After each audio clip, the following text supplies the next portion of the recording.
আমার হাতে তখনও তার লুকিয়ে রাখা চিঠিগুলো, আর দরজার সামনে দাঁড়িয়েছিল শেষ বেঞ্চের মেয়েটা। আমরা কেউ কিছু বলছিলাম না, শুধু নীরবতা ছিল।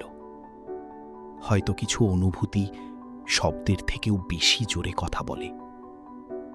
সে ধীরে ধীরে আমার দিকে এগিয়ে এলো। তারপর আমার হাত থেকে চিঠিগুলো নিয়ে একটা ছোট্ট হাসি দিল, ভেজা চোখে।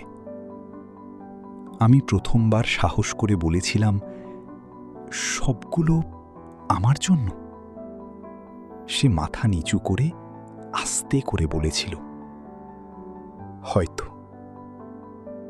সেদিন প্রথমবার বুঝেছিলাম, ভালোবাসা সবসময় বড় বড় কথায় প্রকাশ পায় না। কখনো কখনো একটা আর চোখে তাকানো, একটা লুকিয়ে রাখা চিঠি, আর কাউকে হারানোর ভয়, এসবের মাঝেও ভালোবাসা থাকে।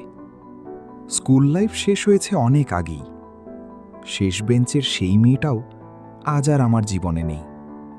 কিন্তু আজও মাঝে মাঝে পুরনো চিঠিগুলো খুলে বসি, আর মনে হয়, ইস, আর একটু আগে যদি সাহস করে বলতাম। কিছু অনুভূতি সময় মতো বলা খুব জরুরি, কারণ সব গল্প দ্বিতীয় সুযোগ পায় না।